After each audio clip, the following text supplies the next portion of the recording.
Hey guys, Josh from SoccerReviewsForYou.com, bringing you a first look plus on-feet video of the brand new Nike MercurialX Proximo in both the indoor and turf variations in the bright crimson colorway.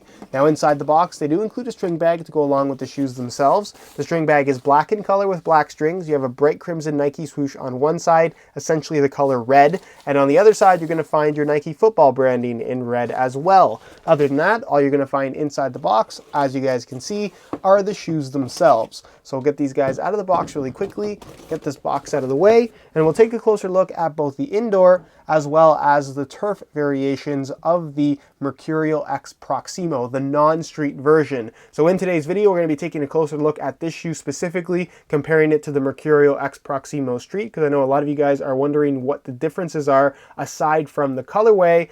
So again, if you're interested in learning more about this shoe, stick around, watch the entire video. If you're perhaps interested in a pair of these for yourself, check out the review page on my website. It's the first link down below in the description of this video, and on that page you will find buy it now links with exclusive SR4U coupon codes where you'll be able to pick up this shoe as well as the street variation below their normal $150 retail prices. So again, if you're interested in a pair, first link down below in the description, go ahead and check it out. And with that being said, let's get right into the review. To start things off, let me answer this question. What's the difference between the MercurialX Proximo and MercurialX Proximo Street?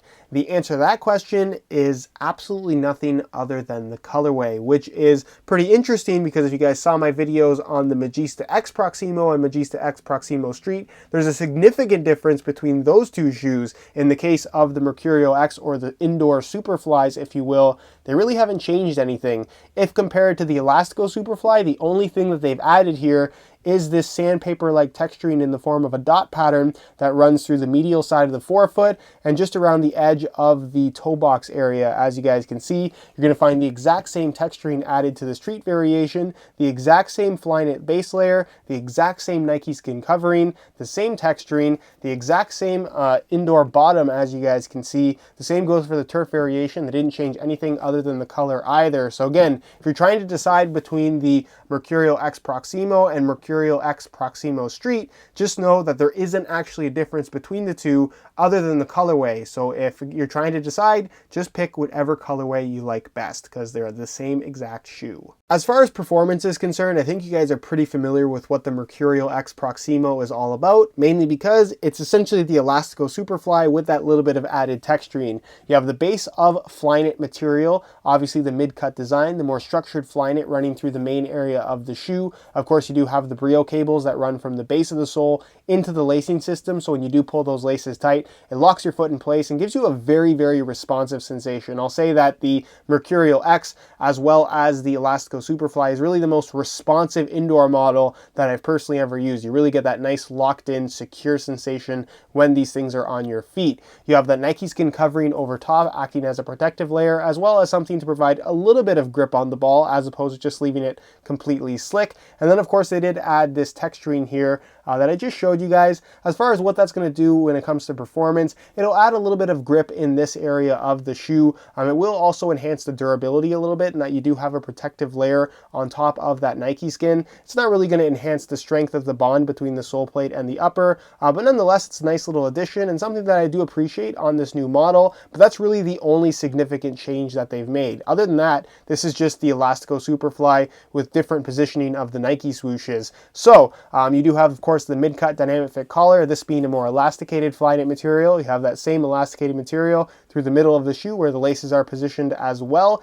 Internal plastic heel counter. The heel liner is a synthetic leather material on the inside of the shoe. The insole is fully removable. I'll give you guys a quick look at that in case you do want to see it. Again, nothing has really changed here. It features a mesh liner on top, and it's made from a single layer of kind of this soft ortholite type of material that provides some pretty decent underfoot cushioning, and really all of your underfoot cushioning, because as you guys can see with the midsole, there really isn't much of one. You have a little bit of Phylon foam here running through the heel, and midfoot area. It provides very, very minimal underfoot cushioning. And like I said, for the most part, this is a very barefoot type of feel that you're getting from either the indoor or turf variation. Close to the ground, very, very stable, but not very much impact protection. So if you want something that has a little bit more kind of a substantial cushion under your feet, this probably isn't the best option for you. Now this, of course, is the indoor variation. Again, a complete carryover of what we got from the Elastico Superfly, the exact same pattern. It's smooth, it's fairly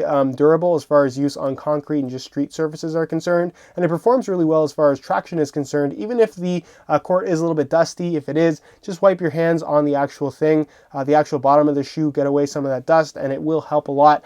And overall, the traction is pretty good. No major complaints as far as using them on any kind of hard, flat surface. As far as the turf variation is concerned, this is what I have right here. Has the exact same midsole, and again, the exact same turf bottom that we found on the Elastico Superfly. Performs really well on both turf as well as artificial grass. Turf being more of a rough carpet material, and artificial grass being the synthetic blades of grass with the actual little rubber nubs kind of scattered throughout, little rubber pellets, I guess is the best way to put it. And with this shoe, like I said, you're going to get good traction on both of those playing surfaces. It's a pretty aggressive turf variation, so like I said, the grip is pretty good. Not necessarily a turf variation I'd recommend using on concrete or any kind of flat surface. You will grind away at these rubber nubs pretty quickly, and like I said, you won't have the best stability or the best traction really, because it's a much harder type of rubber than what you're going to find on the indoor bottom, which is going to be a slightly softer variation that's just going to hold up a little bit better on those types of playing surfaces. So that's pretty much it as far as tech specs and what you should know regarding the performance of the MercurialX Proximo. Again, it's no different from the MercurialX Proximo Street, so if you're trying to decide between the two, just pick the colorway that you like best.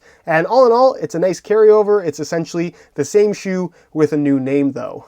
As far as weight is concerned, both the indoor and turf versions of the MercurialX Proximo are pretty light. How light? Let's find out right now. Now keep in mind these are both in brand new condition and both in the exact same size 9 US. We'll start off with the indoor variation, throw it on the scale, and you can see that they weigh in at 8.55 ounces, which is the equivalent of 242 grams. Pretty light for a pair of indoors, so we'll push this back 2 ounces, take that off, and we'll throw on the turf variation of the MercurialX Proximo, and you can see that they weigh in at 8.95 ounces, so a 0.4 ounce difference, the equivalent of 254 grams. So unsurprisingly, the turf version does weigh a little bit more. That's obviously going to be the case just because you do have a little bit more rubber to the outsole itself. But again, if you're looking for either an indoor or turf variation of essentially the Superfly 4, both of these shoes are going to offer that type of feel for you. They're not going to be quite as light as the Superfly, but again, they're going to be best suited for those types of playing surfaces while still having that Superfly feel. As far as the colorway is concerned, as you guys can see, the Proximo matches up with the same recent Intense Heat Pack colorway release for the Superfly 4. It's got the exact same coloring for the entire upper, aside from the Nike swoosh. So as you guys can see, it doesn't have a Persian violet swoosh. Instead, it has a black swoosh with this interesting pattern with kind of red in the middle, filling in the cracks, if you will. I'm not crazy about how the swoosh looks on this particular colorway, honestly. You have a solid black Nike swoosh here on the medial side, the Mercurial branding across the back. The midsole is black, as you guys can see, and then the outsole on both the indoor as well as the turf variations has this kind of not necessarily camo, but just like a mixed rubber look where you have a combination of black, dark gray, and lighter gray that, again, I'm not personally too crazy about. I know a lot of people like how this colorway looks, and I want you guys to leave your opinions down below in the comment section.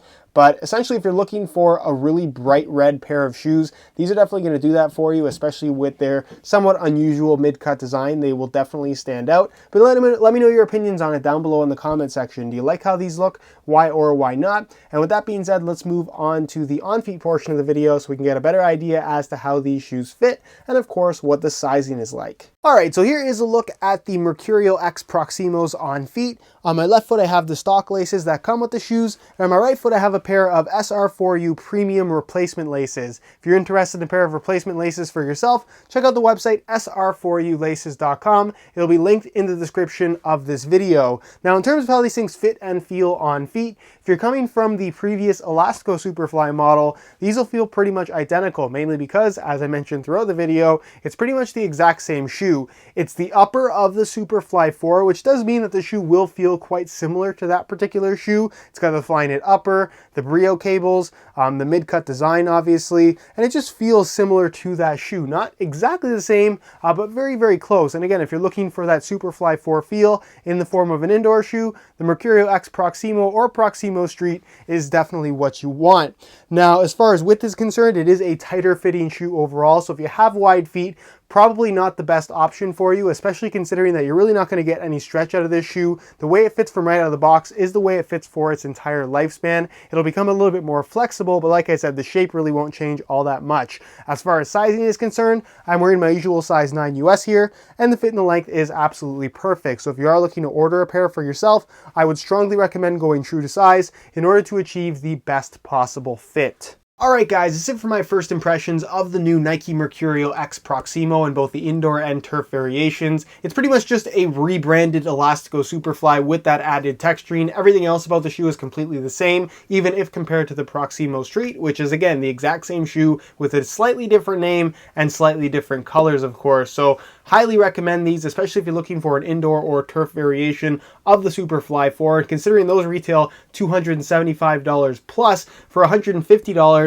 this is actually not too bad of a value. So again, if you guys are interested in a pair of these for yourself, check out the review page on my website. It'll be the very first link down below in the description of this video. On that page, you will find Buy It Now links with exclusive SR4U coupon codes, where you will be able to pick these up in both the indoor and turf variations below their normal $150 retail price. So again, if you're interested in a pair, first link down below in the description, go ahead and check it out. If you have any questions regarding this shoe at all, leave them down below in the comment section. I definitely will get an answer out to you. If you enjoyed today's video, found it helpful and informative, be sure to support it with a like. Subscribe if you haven't already for daily videos on all the latest and greatest soccer gear. You can find all my social media information down below in the description as well. And other than that, guys, hope you enjoyed today's video. And as always, thanks for watching.